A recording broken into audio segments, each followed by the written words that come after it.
Pour créer votre premier montage, il vous suffit de briefer Hooks. Ici, vous allez indiquer la vidéo que vous souhaitez créer.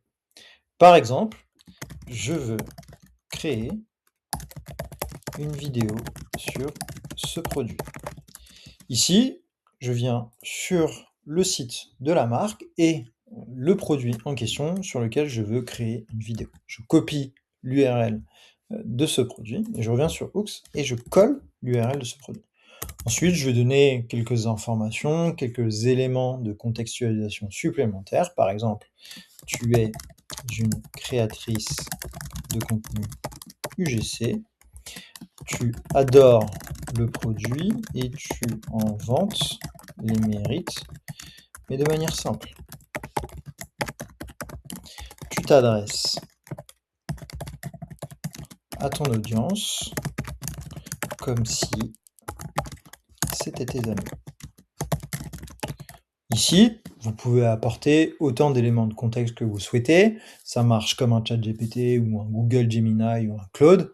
Plus vous allez donner des précisions sur ce que vous souhaitez créer, plus la rédaction du script derrière va être précise. Avant de lancer la rédaction, vous allez pouvoir ajouter un certain nombre d'éléments. Via le petit trombone ici, vous pouvez décider d'ajouter des médias. Soit depuis votre propre ordinateur, si c'est des vidéos, on va les intégrer, les analyser et automatiquement les placer dans le montage. Si c'est des images, on va procéder un peu de la même manière, sauf qu'on va également vous proposer d'animer ces images en vidéo pour créer des b-rolls. Si vous avez déjà créé ces b-rolls directement dans Hooks, ce qui est mon cas, vous allez pouvoir venir les sélectionner directement depuis votre bibliothèque de médias. Vous voyez, moi j'ai déjà un certain nombre de contenus qui ont été créés et que je souhaite ajouter à mon montage. Une fois que vous avez ajouté vos médias, vous avez la possibilité également de jouer avec certains paramètres. Le premier, c'est est-ce que vous souhaitez des sous-titres automatiques? Est-ce que vous souhaitez des effets de transition entre vos séquences? En l'occurrence, moi je n'en souhaite pas. Est-ce que vous souhaitez des b-rolls? Oui, car j'ai ajouté ici des médias pour illustrer mon montage, et je souhaite également ajouter de la musique. Vous allez pouvoir ajouter aussi, préciser pardon, la durée cible de votre script, entre 15-30 secondes, 1 minute jusqu'à 5 minutes pour des contenus plutôt destinés à faire du YouTube ou du VSL. Moi ici, je sélectionne du 30 secondes. Je peux jouer également avec le ratio. Je préfère un format vertical puisque c'est plutôt pour faire de l'acquisition sur Meta. Une fois que j'ai paramétré ces éléments, je lance la rédaction du script. Sachez que ces éléments-là, vous allez pouvoir avoir une interaction dans la partie de l'édition. Une fois que vous avez renseigné du coup l'ensemble de ces éléments, vous voyez que j'ai mon premier script qui est généré. Ce script-là, il est totalement modifiable. Donc, si vous souhaitez modifier des mots, en remettre, vous pouvez tout à fait jouer ici. Si vous avez déjà un script, avant cette partie de manière de génération du script, eh bien il suffit de sélectionner l'ensemble du texte et de coller ici votre script. Vous voyez qu'ici, j'ai la durée cible du contenu. Et si vous souhaitez modifier un certain nombre d'éléments ou réorienter un peu l'angle du script, vous pouvez tout simplement discuter avec Hooks dans la barre en bas. Moi, en l'occurrence, je souhaite traduire ce contenu en anglais. Donc, je vais dire, je veux que tu traduises ce contenu en anglais. Et on va spécifier US. De la même manière que ça fonctionnerait avec un chat GPT, en fait, l'IA derrière va suivre vos instructions. Ce contenu me convient, donc je vais pas pouvoir passer à l'étape d'après. L'étape d'après, c'est la sélection de la voix.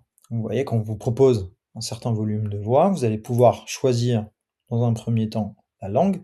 Faites attention à bien respecter et bien avoir une langue qui est celle du script que vous allez utiliser. Donc par exemple ici j'ai un script en anglais, donc je vais choisir une langue soit en british soit en américain. Je vais pouvoir sélectionner ici le genre, et derrière vous avez tout un volume de voix que vous pouvez utiliser, que vous pouvez préécouter aussi. Et une fois que vous avez fait votre choix, moi je vais sélectionner Jessica ici, vous allez pouvoir passer à l'étape d'après. L'étape d'après, c'est la sélection de l'avatar. Moi ici, j'ai un certain volume d'avatars qui ont été déjà créés, mais si vous n'en avez jamais créé, par exemple, vous allez avoir les avatars publics de Hooks, qui sont des avatars un peu standards qu'on a créés pour nos utilisateurs. Moi, en l'occurrence ici, j'avais préparé mon avatar quand même, qui est Carla.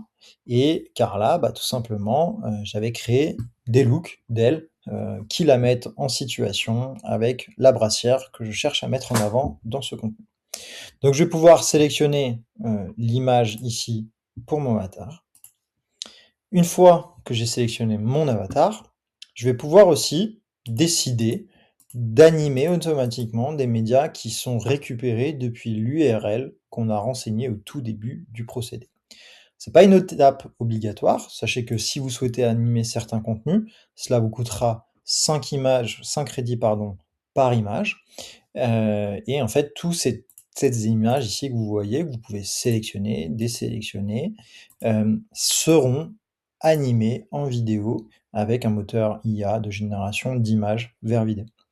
Si vous ne souhaitez pas animer ces médias-là, vous pouvez tout simplement passer l'animation.